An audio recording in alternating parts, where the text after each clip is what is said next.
If you love yourself, you need to understand that you never appreciate your health until it's gone. For a lot of people, it's already too late. For a lot of people, it's already too far gone. Is it too far gone for you? Make sure you don't have those type of regrets. Make sure. I mean, I had particular situations where I'm like, holy cow, man, I wish I would have done things differently. Luckily, things worked out for me in a very positive way. But again, a lot of people aren't as lucky. A lot of people don't have their health. And if you're on the trajectory of being fat, being obese, not being able to, of course, sprint, you should try to change that. And if you agree with that, share this video with your friends and family members. It's more imperative than ever. I love you guys. I wouldn't be here if it wasn't for you guys, specifically buying the shirts on lookunfiltered.com and signing up to our membership program as well. The links are down in the description below, and we talk about health in a more totally unfiltered way. I tell people my kind of health protocol. I even have a yoga routine. I even have a stretching routine specifically just for members of lookunfiltered.com, but where I'm able to actually nerd out about these particular topics in a deeper level, describing the solutions that I implemented in my life that have personally greatly benefited me. So sign up to lookunfiltered.com. We have a huge segment specifically around health.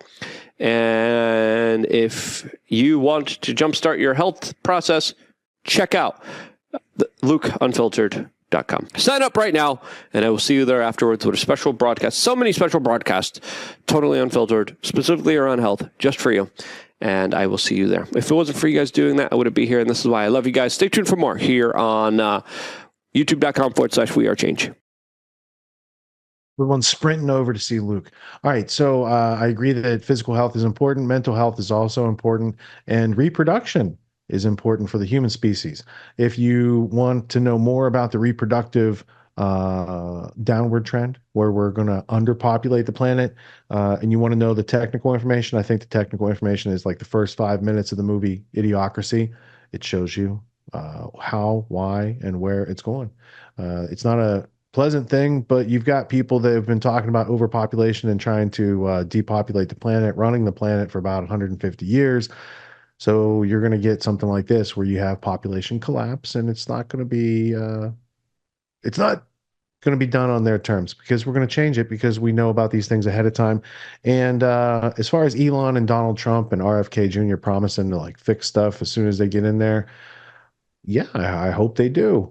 Do I think it's going to make a big change about the globalist desire to depopulate the planet completely and have it for them? I don't think it's probably going to change that much. So we'll see what happens. And before we get into like the political stories of Biden and Trump and Kamala and all that stuff from the past week, I'd just like to take a couple clips. And we're here 200 episodes in.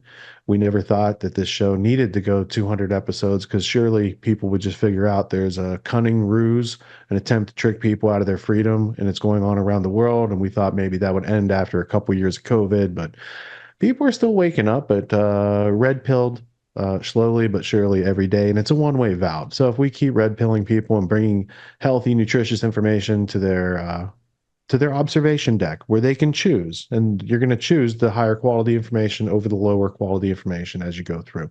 So in a function where we have a country that has very low quality information, low information voters is a large spectrum of it. We got a lot of people coming in from out of the country. They're taking up residences in places like New York and California. So with the first two stories tonight, let's check on the people. Let's check on we the people. How are we doing in the midst of this political season, independent of all the promises that politicians are going to make?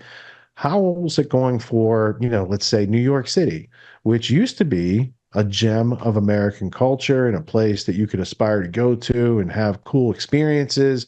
And these days it might be a place where cops stand around and watch people get looted by the gangs. So let's go to Cash Jordan. Let's take it in, and then Scott, LD, and I will come back and comment on these not so recent occurrences, but I think like the writing's on the wall for these sanctuary cities, gun-free zones. It's not working out too well, and the authority that was there is no longer there, and new authorities are moving in. So let's check it out. A lot of people people are pretty shaken up by this. Shaken up for good reasons. As you just said, that man, he would put his victims in chokeholds and take their watches. And folks, whether they fit the description of his victims or not, they're saying that's a reason to be worried. So just when you think New York can't get any more lawless, thieves start grabbing people, holding them down, and stealing their watches. This has the entire city on edge as these attacks come out of nowhere. And experts say the worst part about all this is our leaders know these attacks are taking place, yet nothing is being done to stop them. The NYPD trying to get to the bottom of a string of violent muggings over the summer, following the same pattern. The latest case on Friday, when police say an individual approached a 26-year-old male from behind at the 14th Street station. They say he placed the man under a chokehold. Then he got off with the man's Rolex watch. Take a look here. Police say the attack was random. It happened yesterday morning at the 96th Street 6 train station. The victim is expected to survive. I'm walking these streets constantly in the subways, and it is concerning. To get to the level of this, it's dangerous. People just think they could just take advantage of everybody. Just weeks before that, another man, just a year older, was approached in a similar manner on Morton Street. The alleged mugger walked away with, again, another watch. I moved here because it's supposed to be a nice place to live, but yeah, I do see that a lot of crime has been going up, so it's definitely concerning as a resident. And now, where is this guy? He hasn't been arrested. Okay, so we have to pay attention.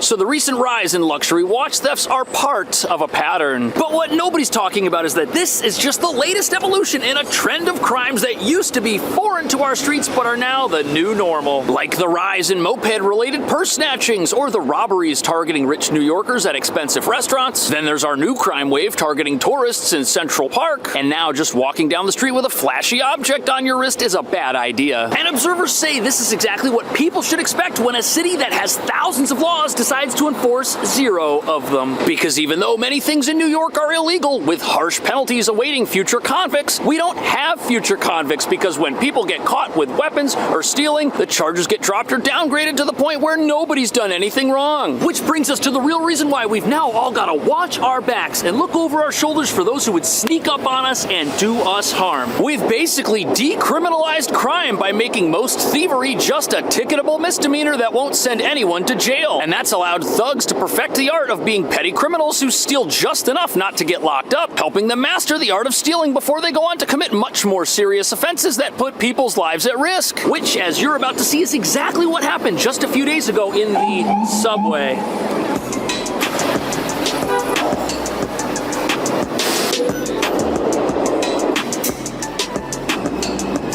So here we are in New York City's gorgeous, modern, state-of-the-art subway system, and although there are National Guard troops and a surge of police officers throughout the system keeping people safe, this very station is the scene of a criminal's attempted escape after robbing somebody up on street level. It is the bottom of the hour, and we want to take you to look at this video. Take a good look at this man. Police say that he is wanted in a series of robberies across the city that involve putting the victim in a chokehold and then stealing their watches. This happened at least 3 times in the West Village in a span of... Man, can you believe this guy? He was up on street level, grabbing people, stealing their belongings, and then they got him on camera trying to use his Metro card to swipe into this turnstile right here. But there's a reason why the thief was in this particular neighborhood. Because even though the subway system looks like it's on its last legs, this is an affluent part of town with a lot of wealthy individuals. On top of that, this has happened 3 times in less than 2 months, revealing a disturbing pattern of crime that doesn't seem to be stopping anytime soon. And we're not just talking about some sneaky pickpocket here. No, this person is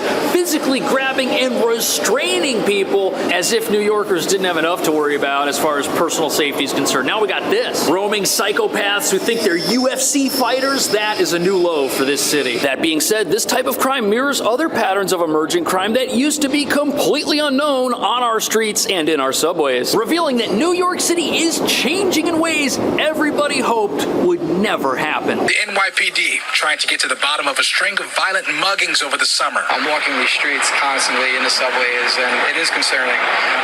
To get to the level of this, where, you're getting mugged. The mugger's victim seen here at the station talking to police, visibly. So when a new pattern of crime emerges, the first thing the police have to do is they have to dig into it to find out exactly what's going on. And what they've realized is that all of it's taking place here in the West Village, a neighborhood where you have a high net worth of many of the local residents. But apparently apparently watch crime isn't just a problem happening in New York. Apparently it's part of a growing national trend, with watches being stolen from people all over the place. Because not only has luxury watch ownership grown in popularity recently, there is a large secondary market for these things. Hence why they're getting stolen now off people's wrists. And if you think about it, New York City is the perfect place for criminals who want to do this, because you've got all of these pedestrians, you've got the subway right there on every street corner that you can use to try and escape, which this person did. They're still on the loose. Yet now you've got these brazen criminals who aren't just walking down the street. Sometimes they're also riding mopeds down the street. They ride up on the sidewalk, or they run up behind you, take your belongings, and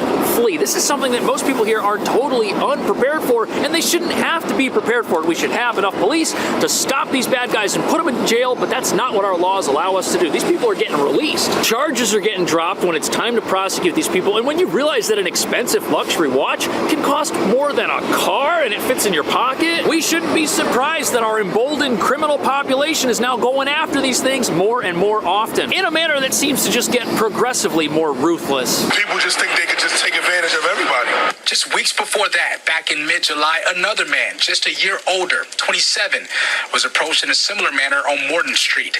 Before he found himself in a chokehold, the alleged mugger walked away with, again, another watch. I moved here because... So the next person who was robbed on our list, also in their 20s, by themselves, on a street kind of like this, in the same exact neighborhood. Apartments here might not look impressive, but they can cost over $5,000 a month for a one-bedroom. And if the apartments here are insanely expensive, you know that anybody walking down the street has to be able to afford the rent. And when landlords qualify somebody for an apartment, they want to see that the renter makes 40 times the monthly rent. So a $200,000 a year annual income will get you an apartment that's $5,000 a month. And all of these recent purse snatching type thefts, they've all been concentrated in areas of town like this, where you've got not only expensive apartments and most likely well-off residents, but expensive restaurants where people get all done up to go out and visit. And that's surprising because the West Village now gets an F as far as crime is concerned. In fact, all of the crime here exceeds the national averages by quite a good margin, which is surprising because many a criminal sympathizer in this city loves to talk about how safe it actually is, when hundreds of news reports and stories from real people exist in contrast to that viewpoint. And if you ask any of the people who have been caught up in these recent crime waves, they'll tell you that the entire city deserves an F as far as crime is concerned, because this has been happening all summer long. And here we are at the end of the summer and nothing is being done about it. There's no plan, nothing's happened. And people are wondering what it's going to take for there to be actual action on this. I moved here because it's supposed to be a nice place to live, but yeah, I do see that a lot of crime has been going up, so it's definitely concerning as a resident. Back in June, just 1 month before that attack, the same exact scenario. The victim, a 29-year-old, mugged at 140. You know what? This has been going on long enough to be considered a legitimate crime wave at this point, and I would think twice about wearing anything nice on any of these streets. Doesn't even matter if the neighborhood looks like what you see around here. There's just no point in making yourself a target as you try to get from point A to point B and live your life like a normal person. And as you can tell from this security camera aimed specifically at the window to this commercial storefront, criminals are looking for easy, tempting opportunities to commit crime. And we're in a city with not enough police to keep everybody safe at the exact same time. And the last thing you want to do is put yourself out there as a shining example of something a criminal might see and say, hey, whoa, what's that over there? You don't want to attract attention to yourself. It's a shame that we now have to start thinking this way, but apparently we do, even in some of the city's neighborhoods that never used to have a crime problem before. But that's the thing. This crime pattern only exists because these reports made it onto the actual news. There's plenty of people getting robbed, having problems in this city, and none of that crime actually gets reported. I had a $2,000 bike stolen a couple of years ago. Did I make a police report for it? No, that would be a total waste of time. Police in this city have more important things to do than try to track down one of the hundreds of stolen bikes that get taken from people every single day. But frighteningly, our criminals have figured out that if the people on the street are wealthy, what's inside their apartment might be worth a lot too. And sadly, as you're about to see, this presents an appealing opportunity to many criminals who want to make even more than they might make going after people walking down the street.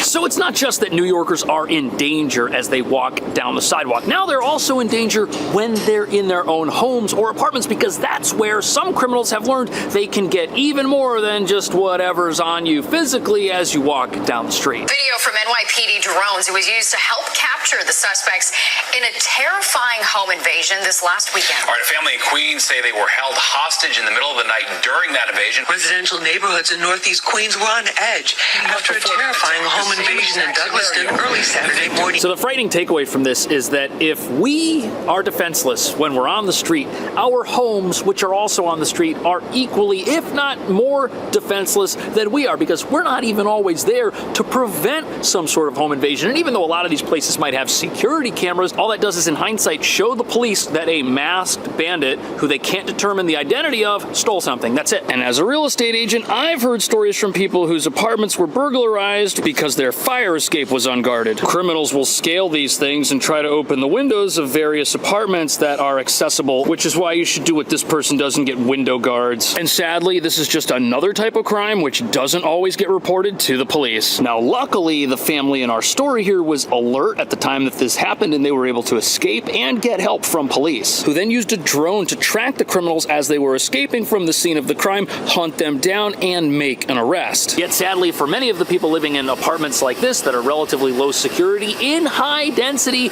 residential parts of town, this same type of drone related police response may not be available. Police say 3 Cambria Heights men broke into the home and held 8 people hostage. Officers from the 111th and 109th precincts, along with the emergency. So the scariest thing about this story is that when this home invasion took place, the occupants were there. That's gotta be absolutely terrifying. But it's important to remember that a lot of times when there's a robbery in an apartment, the robbery happens after the thief is let into the property. They don't necessarily have to break in, even though in this case they did, and robberies like this are becoming all more common. Late last year, for example, there was a robbery pattern involving criminals targeting young single patrons who were out at bars and nightclubs in the city. They would befriend these people and either rob them at the establishment or follow them home and steal much, much more, which could end up being financially devastating for someone who ends up having their life savings drained away in seconds. But sadly, the real reason why all of this crime is happening at an increasing rate shouldn't be surprising to anybody, because what we do in this city is, instead of arresting people and taking them to jail, we give them unlimited second chances, which means not only do we release violent lawbreakers after they commit a crime,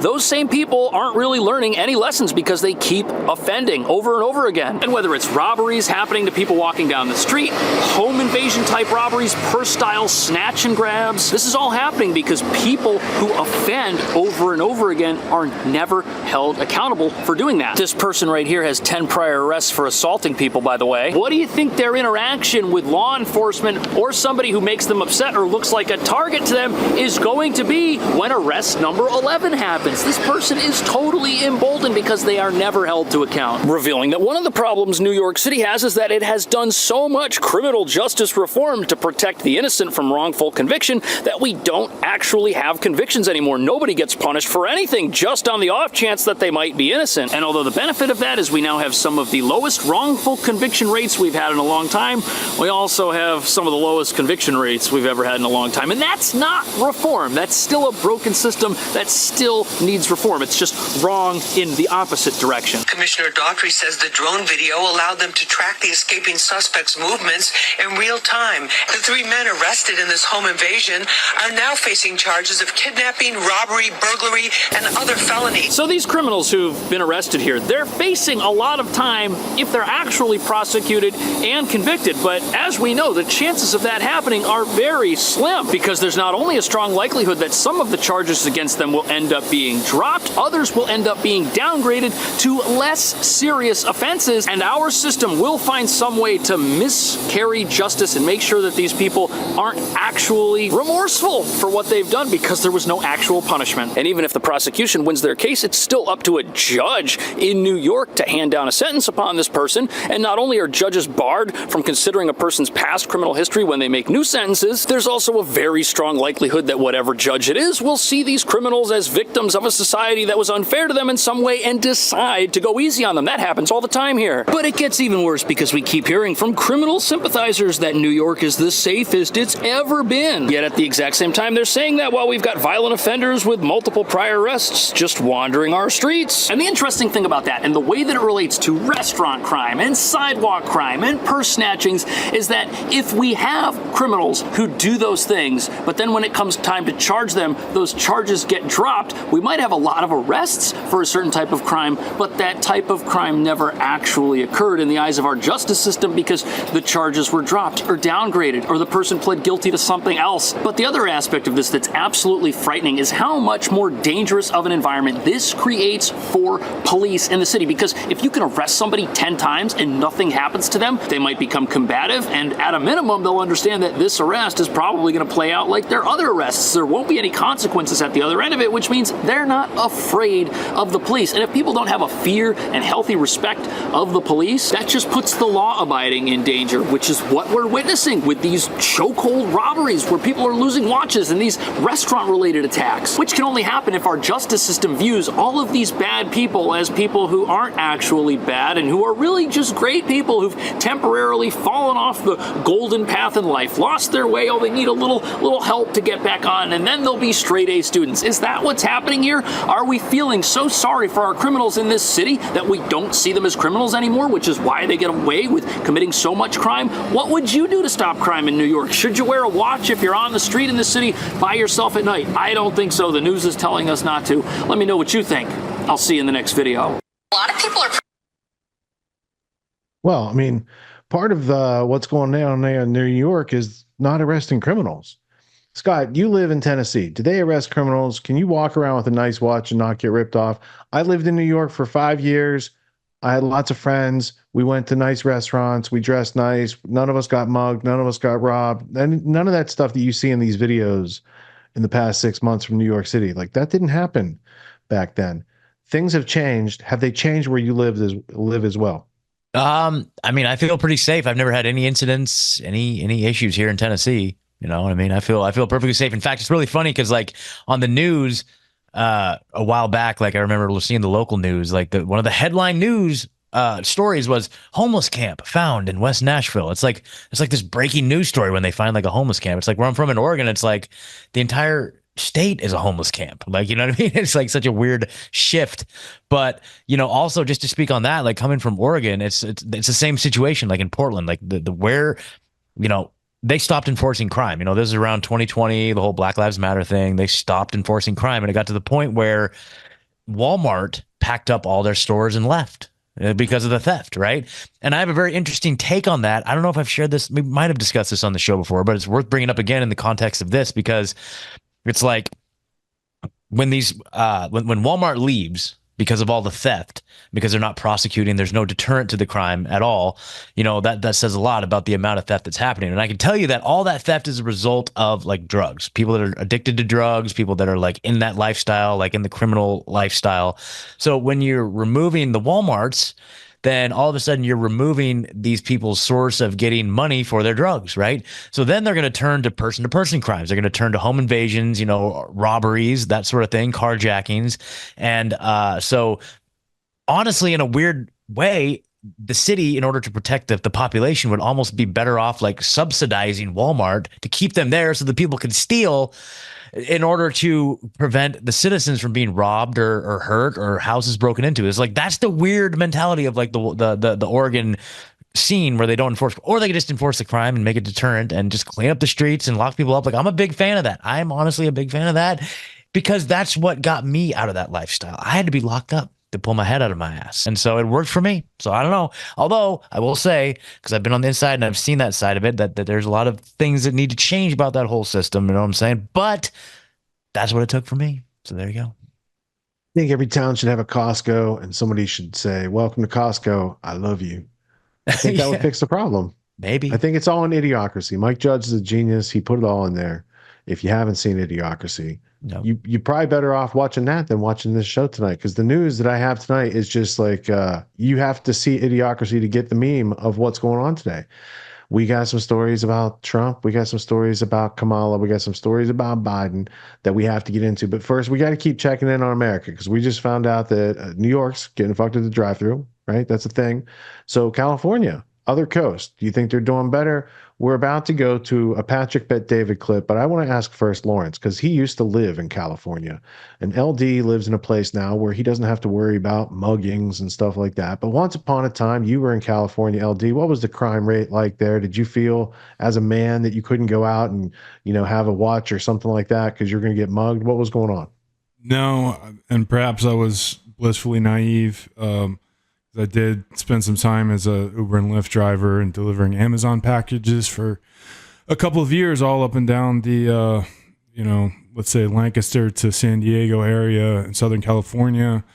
I, drove around Compton plenty of times, got a nice tour of Southern California, and luckily I didn't really run into any bad situations, but definitely saw a lot of homeless around LA. Around Anaheim, where I lived in Fullerton. It was the north side of the freeway from Anaheim, and you didn't see a whole lot of, actually you would get them pushed up out of Anaheim away from Disney World towards Fullerton. So I don't know what it's like now versus a couple years ago. And yeah, where I am, it's not a thing. The closest town, there's a couple thousand people. So I'd be interested to see if a busload of new arrivals were to arrive in that town, how things might change. It's something to think about.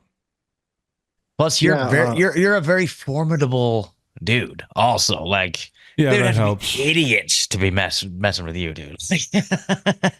That's helped for sure. It's like someone picking on Tate Fletcher, like in that story.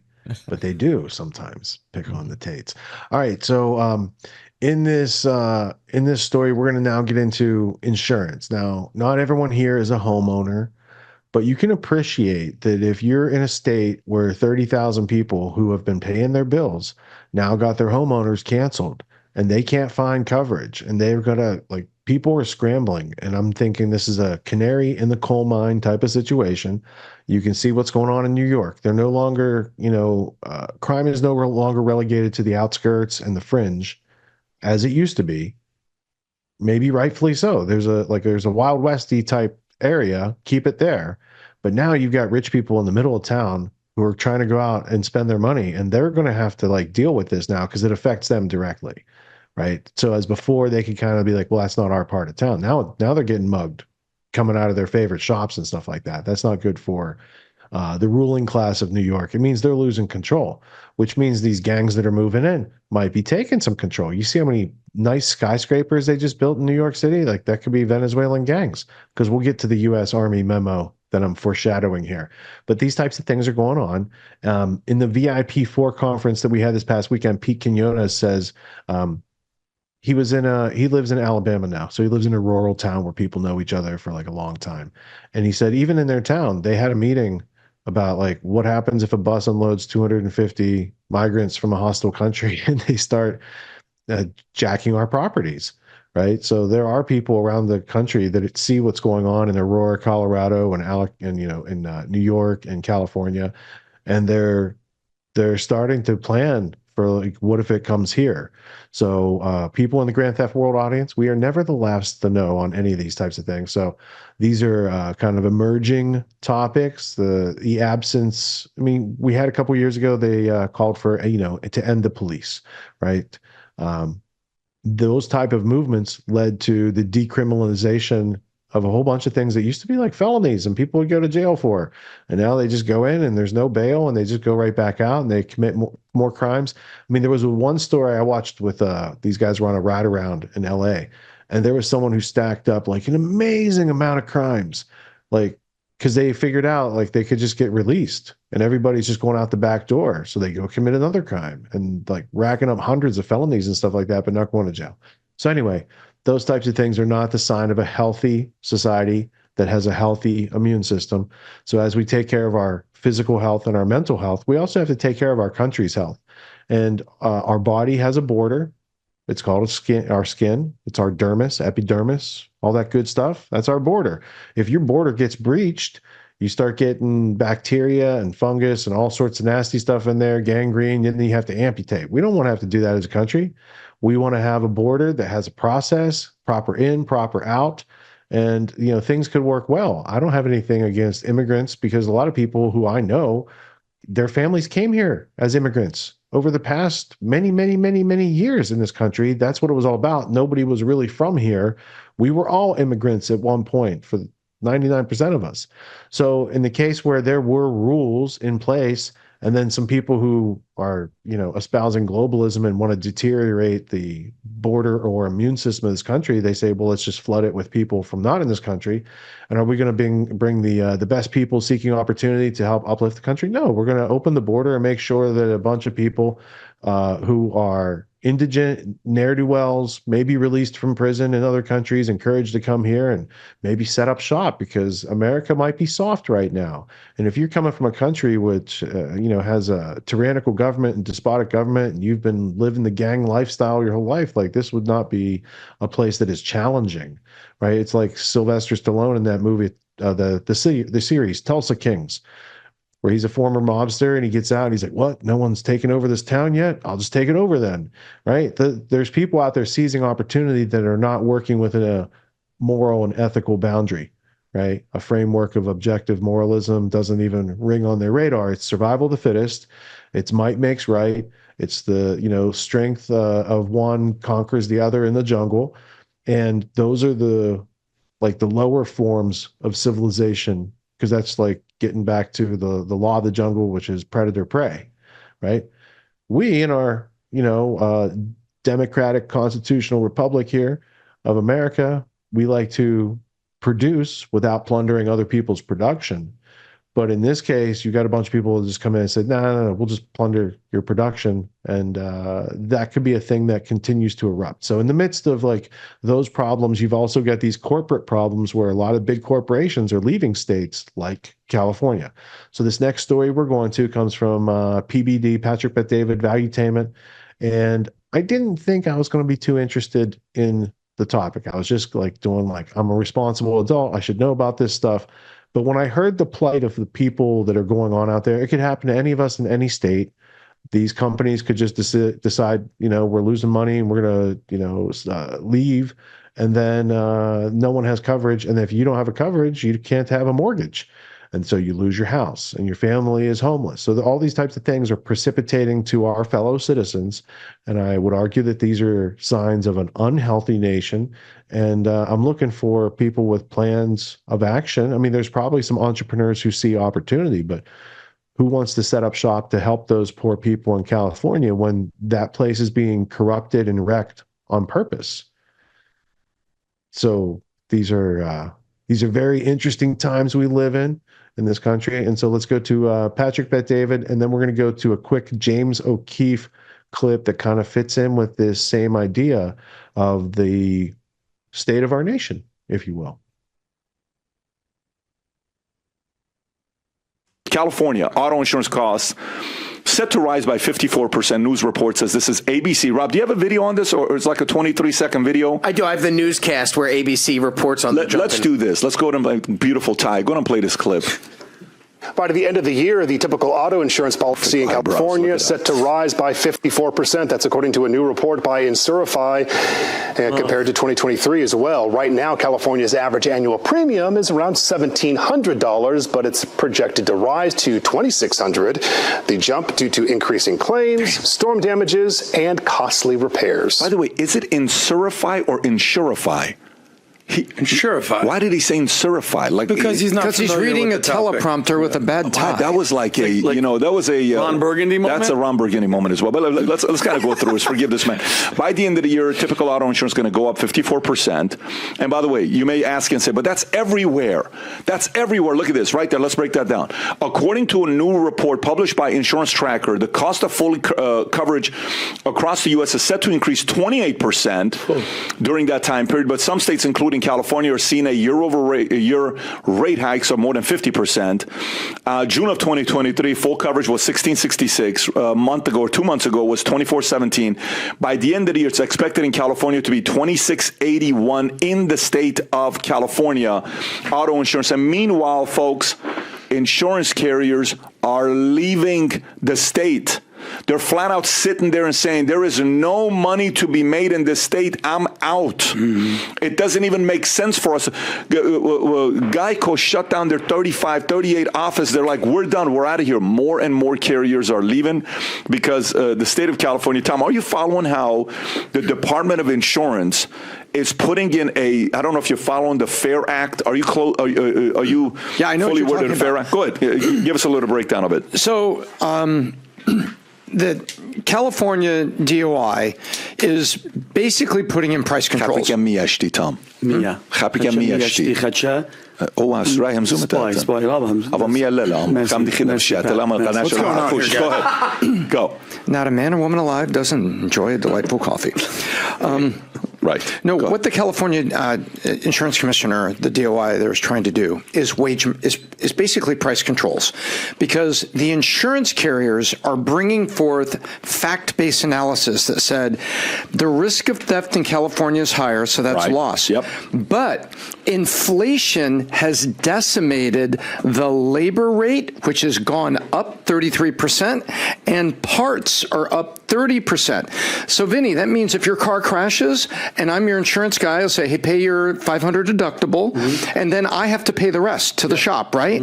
But I just have a 30% increase in parts, 35% increase in labor, so that's killing me. So what do I have to do? I have to charge you more for every year, not for every year, because does the deductible go up, Tom? No. Your deductible just stays whatever you want to keep it. And by the way, you probably move your deductible to $2,500, trying to get your insurance down, but now your deductible's higher if you have something. And so what the California DOI is basically trying to do is price controls. And so the California insurances, Pat takes his insurance company, goes to Sacramento and says, look what's happened to labor, look what's happened to parts, look what happens to risk of theft. Man, I need to raise rates here in California, and not a little bit, because I can't make a good business. No, you are going to be, subject to the FAIR Act, and we're going to control how much you can go up each year. And he said, okay, well, then I need to tell you about the Leave Act. What's that? I'm leaving California and doing more business in Georgia, Florida, and Texas. Have a nice day. And then they're like, the first time it happens, California said, yeah, whatever. But guess what? They keep saying, yeah, whatever, and there's not enough carriers to cover Californians. By the way, are you following the dollar amount of the FAIR Act? No, I've not got into the quantitative. Okay, so Adam, do you have any thoughts on this before I go into the FAIR Act? Yeah, of course. I think, one story that comes to mind is we talked about this in 2020 when Biden was proposing certain tax hikes, and it was capital gains and income tax. So follow me for a second. We're going to get into this. So don't go into capital gains, because that's a separate story. Okay, I'm staying right here on insurance. Good. But there was a metaphor that you used. Do you mind if I grab you? And you asked the question, like, at what point, if someone's doing this? Yeah. Doing this, poking you, are you like, dude, enough's enough? That smile is 2 steps away from one of these. All right, we're going to go there right now? No. 8 minutes later, he's still pushing you. You're like, I'm like, what's up, Pat? You want some of this? Yeah. But the reality I'm confused. Are we still on insurance? How much are Californians going to take is my point. Whether it's taxes, whether it's regulation, whether it's insurance, whether it's crime, whether it's homeless, it just feels like a perpetual hand of the government pushing you. And, there's 3 camps. There's the rich people who are like, dude, I got enough money, get the hell out of here. I'm in the hills. It doesn't affect me. But even if you're staying there, you're still dealing with this stuff. All right, I can get out of here. I get enough money. You have the poor who are going nowhere. Right, they're living on welfare. They're living in the government. Like they don't really have a choice. Yeah. But then you have these middle class people that are getting squeezed and squeezed and squeezed and squeezed. And the biggest fear is like, where's the middle class going in California? Because the insurance, the taxes, the maintenance, whether you're buying a house, whether you're buying a car, all these other factors add up. Nobody's thinking when I get a car, all right, well, insurance. It's like, well, your insurance just went up 50% almost. That's $750 for insurance. That's nationwide. In California, it's $1,000. So then you have to do the math. How much is my income going up? if my income's not going up, how much of these expenses am I just going to be driving to the poorhouse? Yeah, and can I ask you an honest question? What is the ultimate goal of a mayor, of a governor, of a state like that? And I'm being genuinely, I'm inquisitive. All the crime, Pat, everything that we're seeing, insurance, people leaving, all that. What is the end goal for this guy? Does he want complete and utter chaos? So like we're going to have to rely on the government? Like what is the goal? There's when you think about it, in my opinion, and I want to address that, and then I'm going to go to the Justin story because I want to still address what's going on with California. Yes. But the job of a politician is, one, to be great on camera, okay, in their mind. Yeah. One, to be able to spin and get out of when you're being cornered. So that's a skill set some of them have, some of them don't have. Then the next one is your job is to make the city, the state a better place, and the way you go about making a place a better place is either the government knows what's best for you or you know what's best for you, and that's the battle, okay? And in this case, in the state of California, it's filled with people like him, Newsom, people like Kamala, people like Nancy Pelosi, who think they know what's best for you, right? You saw the George Clooney, getting criticized, the open letter, and says, hey, honestly, I haven't addressed this thing about Biden, but I got to tell you, I think the right person we have to recognize is his selflessness, because the only person we can compare Biden to is George Washington. When he said that, I threw up a little. I don't know if it was pretty bad. We were at Angelo's when I saw this clip, and I feel bad because it came up a little bit. Probably because they're close to the same age as probably what he meant, wasn't it? But more importantly, when you're seeing this, and then you see Nancy Pelosi on the back end, she's the one that had to get him to want to step out. But these are the people that think they know what's best for Biden. They know what's best for you. They know what's best for everybody. Watch this here, Rob. Pull up the article about the FAIR Act. This is, again, state of California comes out with this plan called the FAIR Plan Insurance. The FAIR Plan Insurance is for people who don't get homeowners insurance coverage. By the way, you know what percentage of people are not getting homeowners insurance coverage? Let me tell you how many people are getting declined, okay? California Association of Realtors 2023 Annual Housing Market Survey found that nearly 7% of real estate deals fall through in the state of California out of escrow for one reason. You know why? Because the buyers couldn't afford the insurance. So imagine you're trying to buy a house. You're like, oh my God, babe, we got approved. This is so awesome. You're in escrow. Hey, you got to get homeowners insurance. Awesome. How much is homeowners insurance? $13,800. What? Wow. I can't, babe. What are we going to? So then they're like, oh, we can't afford it. 7% are bailing. That's 1 out of 14. Think about 1 out of 14 deals, you can't afford to buy the house because you can't pay for insurance. Of homeowners insurance. So then, California has 40 million people living there. 55% of adult income earners that, own a house. But when you go through this, they came up with this FAIR Act. Rob, can you pull up the FAIR Act? Here's how the FAIR Act works, okay? The FAIR Act is built for the people who don't get qualified for homeowners insurance. The state comes and says, don't worry, we got you. So the FAIR Act, they say it's not a government-backed program. It is financially supported by California's private home insurance companies, not taxpayers. You know what this means? So let me tell you what this means. So companies such as State Farm, Allstate, okay, who else you got? I'll give you a few names. USAA, Travelers, Nationwide, Chubb, they're forced to be a part of this. So it's like pay for play. You want to do insurance in our state? Guess what? You have to be part of the government's FAIR Act, and you take the risk, not the state. That's not fair. So watch what happens. They now have 408,000 policyholders, okay, an increase of 164% since 2019. Rob, can you go to the dollar amount of how much it's increased in the last 12 months? If you go right there, zoom in right there. You have it right there at the top paragraph. Jeez. Zoom in, look at this.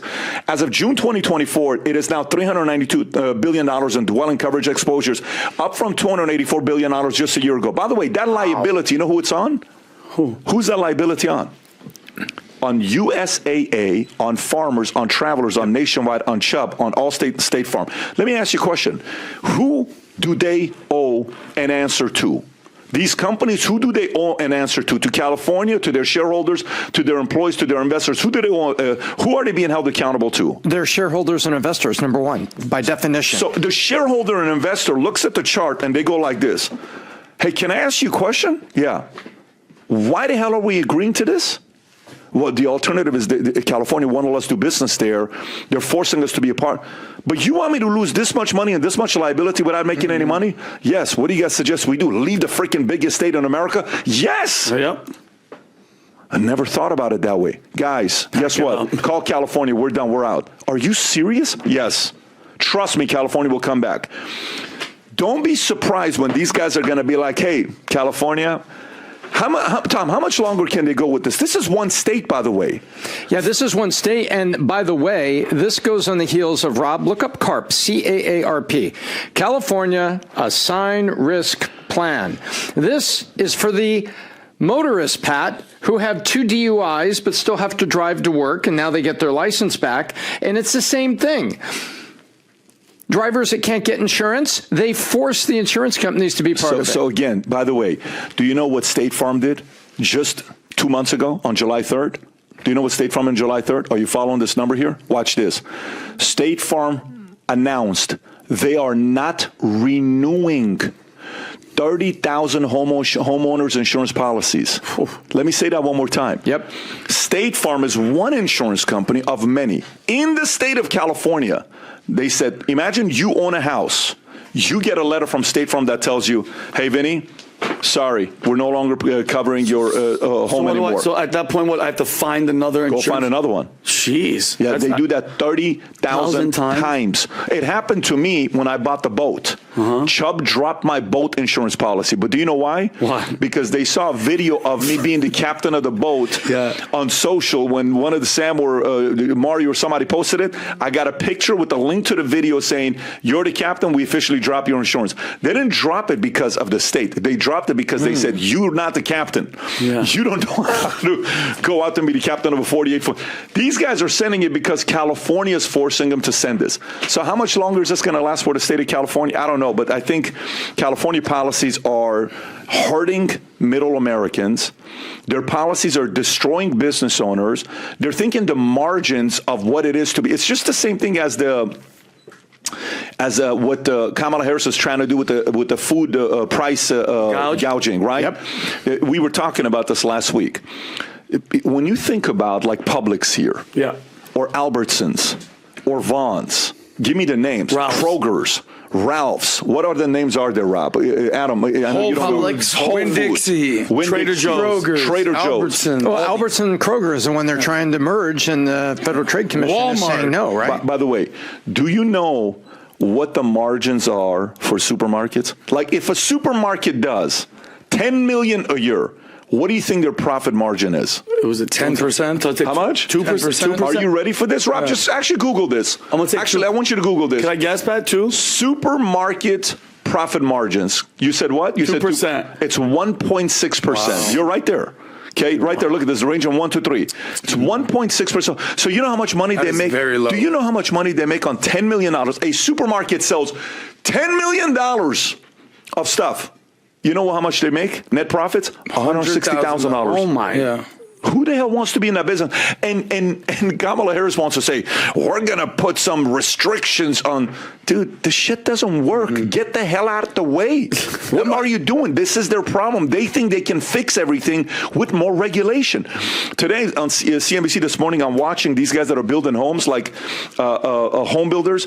Do you know the top 4 cities, I believe, that are building the most homes?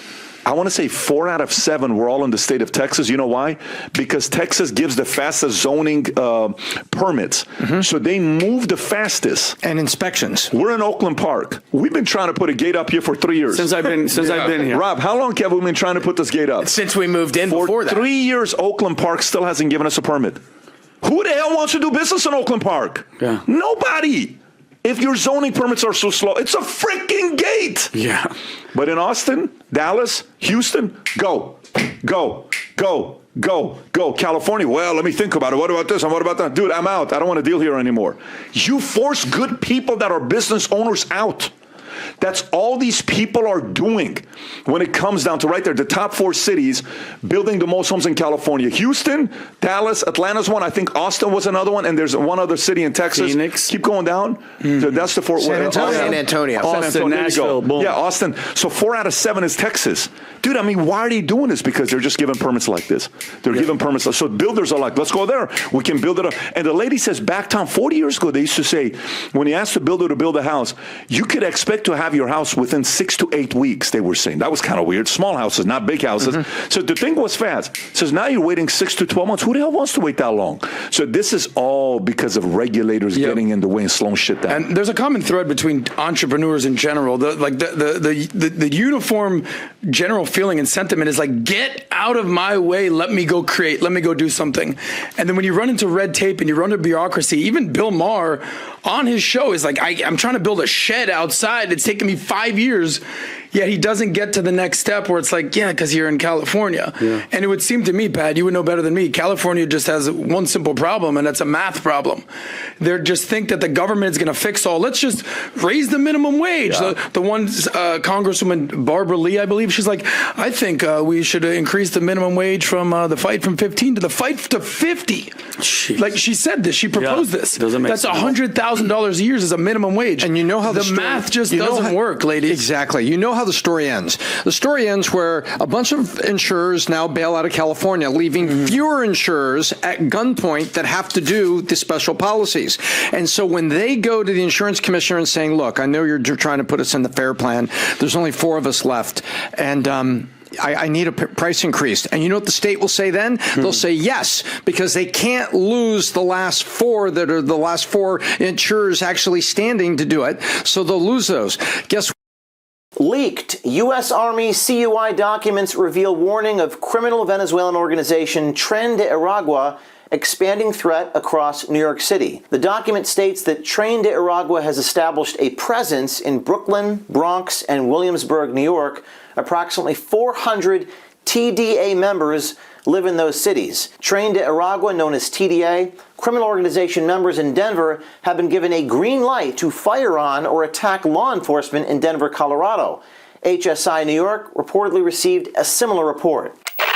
O'Keefe Media has obtained controlled unclassified information known as CUI, distributed by the U.S. Army of the North Division, about Tren de Aragua, one of the largest criminal organizations in Venezuela, with an estimated 5,000 members. Now, this group has expanded across states of New York and Colorado, involved in human trafficking, drug, and weapons smuggling. The distribution of the CUI document comes after videos showing National Guardsmen in subway stations and establishing a presence throughout New York City. National Guard is now all over Brooklyn, man. Why is the Army at this hotel? We're here at the request of the state.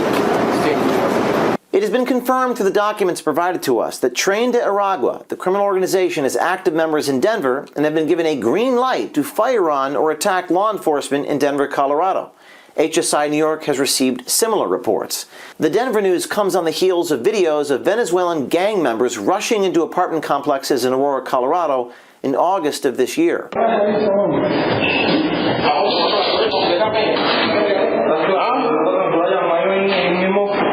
The document states that the Tren de Aragua members are 57 miles from West Point. West Point is the nation's first established military academy located in West Point, New York. CUI stands for Controlled Unclassified Information, which is information that the government or other entities possess or create that is defined as sensitive. CUI is not classified, but it does require safeguarding and dissemination controls. The document states, quote, this information is an anti-terrorism, force protection, and law enforcement action officer's tool and should be used for situational awareness only. This information may not be released to the media. The TDA's expansion amidst the Venezuelan refugee crisis has led to violent incidents, including recent attacks on military installations. For the sake of protection of military installations and personnel, the document states, quote, coordinated efforts between local, state, federal law enforcement, and the military are crucial. We've reached out to the Army for comment. We await their response. We will put their comment in the thread below. This is a developing story. Stay tuned.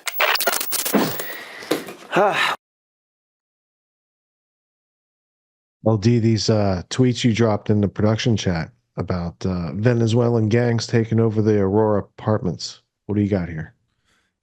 Let me see if I can pull it up, because came to my attention last week that this was in the news in Aurora going back more than a month ago.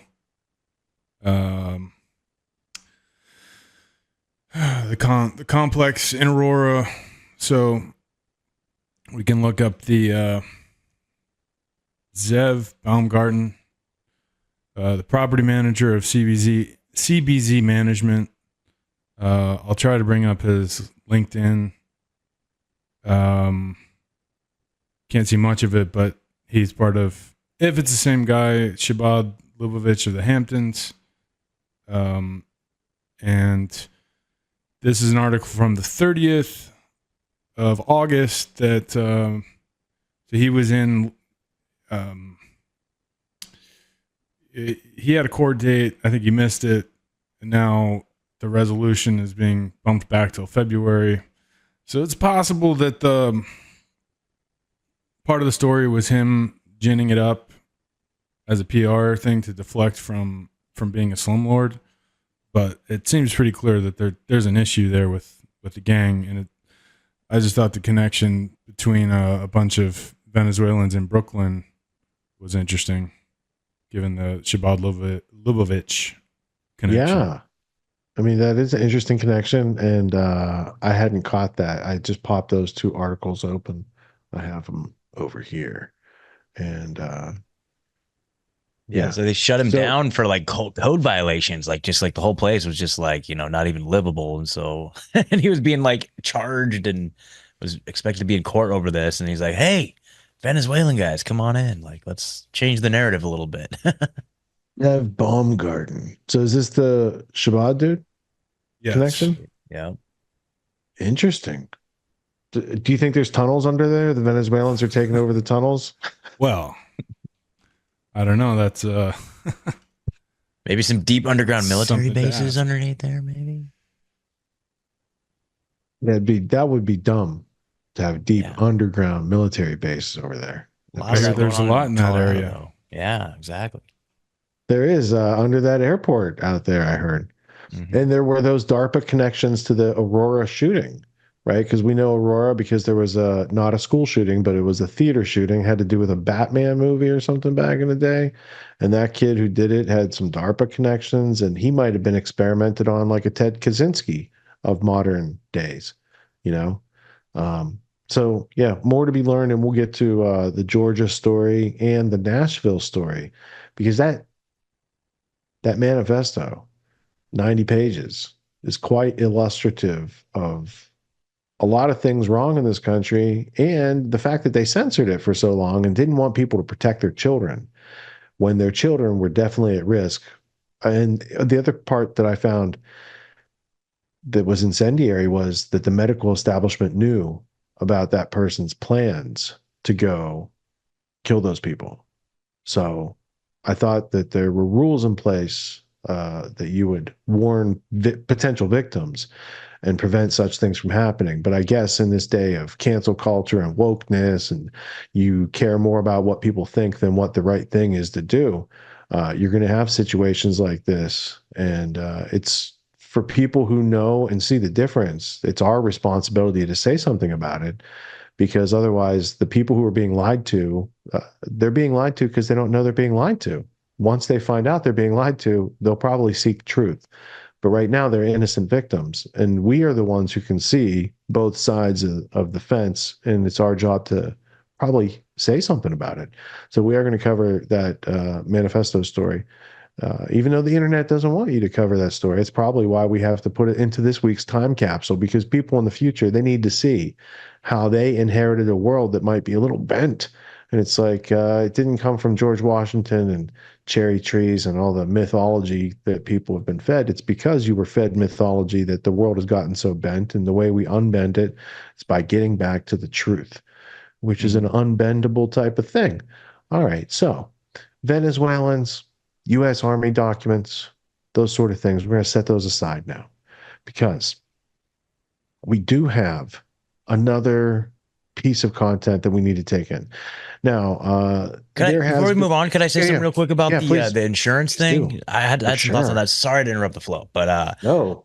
You're making So- the flow by doing that. Okay, cool. So this kind of reminds me of something that came up a couple weeks ago on No Agenda, on the No Agenda show, where they were talking about a similar issue related to, the insurance spikes occurring. And they had an interesting take. And this was from one of the producers wrote in and told them about this. And No Agenda is also one of the onboarded shows of Clip Genie. So I use Clip Genie to go back and pull this episode. So this is from episode 1688 called Impusted. I don't even know what that is reference to, but episode 1688 about the 2-hour, 12-minute mark, talking about how it's almost like it's a scam from like roofing companies. So they're talking about like roofing insurance companies. So they're talking about how they figured out a way, these roofing companies, they'll send salesmen into neighborhoods that there's a potential where there's like, if there's like one shingle damaged, then they can do a free roofing inspection and they can justify getting an entirely new roof for those people, a $20,000 roof, and then billing, the insurance companies for that. So it's like this big controversy where people are like these companies. I mean, it's a very entrepreneurial thing going in and just like, you know what I mean? But like still at the end of the day, it's the policy holders are the ones that fit the bill because of like the rates go way up because they're just going in and just like, this guy's talking about how his company, or he knows a company that does this, is a common practice about going in and filing these insurance claims like exorbitantly, unnecessarily, and, convincing these people to get brand new roofs when in fact, like they probably don't even really need it. But then now the rates are going through the roof. So it's like, there's some of that going on too. So I just thought that was kind of interesting. Yeah, and it makes it an unlivable situation. And that, first they took the minimum wage to what, $25 or what was it? It was something pretty high up there. And then a lot of restaurants have to close down. Well, those aren't the restaurants that rich people eat at. So now by, giving people more money, they're not actually giving people more money. They're making it harder for people to live on the money that they have.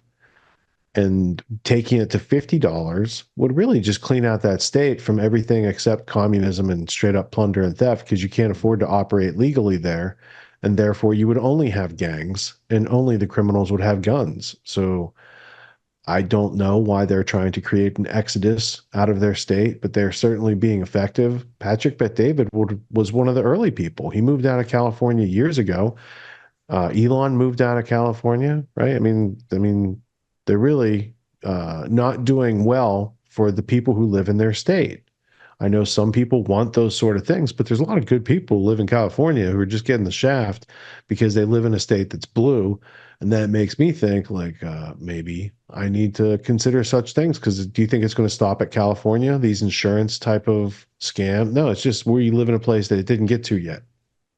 Right. Yeah. It just shocks me. It's like, I don't know. I had a false alarm the other day. It's kind of funny. Like, I'm relatively new to this neighborhood. I'm trying to learn my bearings, and there's these neighbors that live across the alley that are super cool, dude, super awesome. I was taking my dog for a walk around the front of the neighborhood, and I saw a Harris sign in their front yard, and I was like, no. And I'm in a very liberal neighborhood, dude. There's ban gun signs everywhere in this neighborhood. It's so crazy. And I'm like the only like maybe non-liberal, like crazy liberal, like in my whole neighborhood that I'm aware of. And I saw a Harris sign in their front yard. And I'm like, no, I thought they were like my only allies here, right? They're like this very wholesome family. Like I was like, no, but it was a false alarm. It was the wrong house. I even texted my landlord, and she's totally on our level, dude. Shout out to Leslie.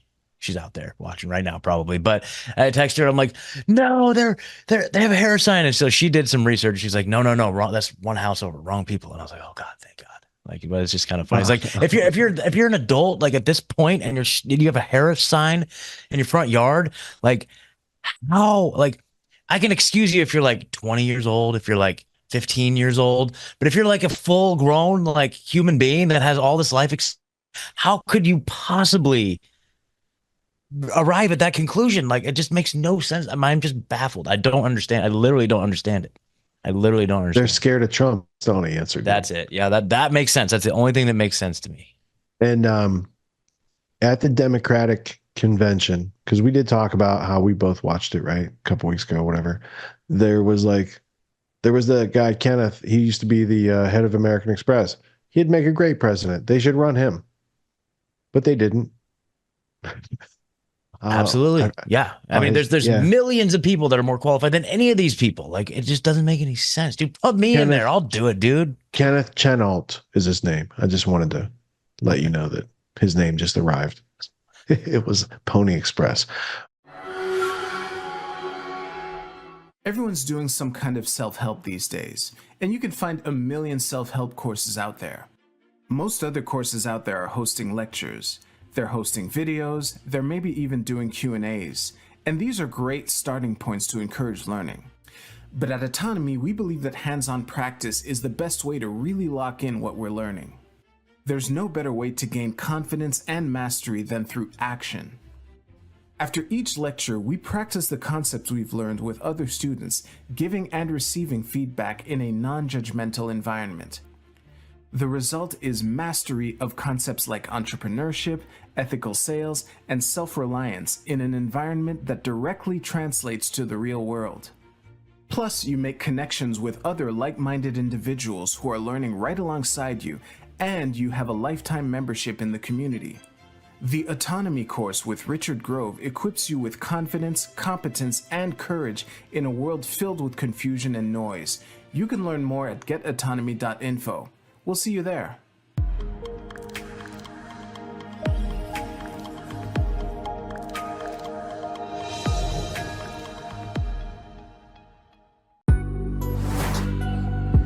What makes the Grand Theft World podcast unique, invigorating, exciting, and informative? Most other podcasts out there are either doing straight up interviews or they're just covering the daily news. They're covering current events from the day they happened. And that is effective. It's useful.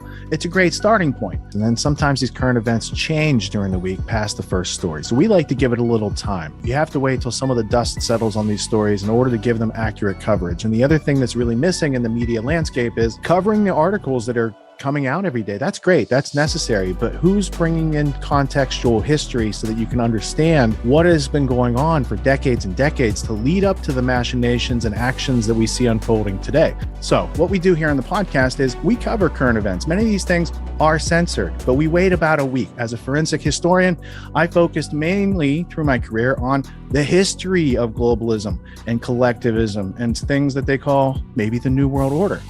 There's a lot of facts to these sort of circumstances, groups, events, activities, working groups that they've had over time. So for Grand Theft World listeners, we not only break down the current events, most of which that are censored during the week, we provide you with contextual history, we give you the source notes, the references, we do deep dives, and this really empowers you with an understanding of context and history so that you can make more informed decisions in your life. There's also a community, a membership where you guys can actually ask questions and we can get into the show and we can share evidence.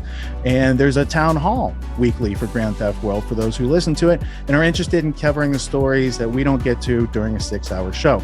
Listening to it an hour a day, you could easily consume the week's news, but you're going to have substance and meaning and context and understanding. And with that, you can make higher quality decisions in your life. So if you're interested in more quality in your life, go to grandtheftworld.com, click podcast at the top, and we'll see you there. Thank you. These allegations are false.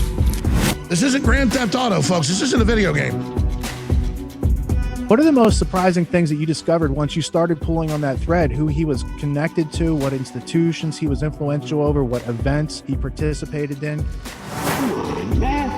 What are we talking about? Come on, man. No. You don't have to think about it, dude. I got this quote because you said you didn't know much about Klaus Schwab. I made it my job to, as soon as this happened, I'm like, okay, this guy's their front man. Let me learn about the official history of the World Economic Forum. I got their 40-year history. I got every book that Klaus Schwab has written or ghostwritten. I went through those books. This is one of the most interesting passages. Come on, man.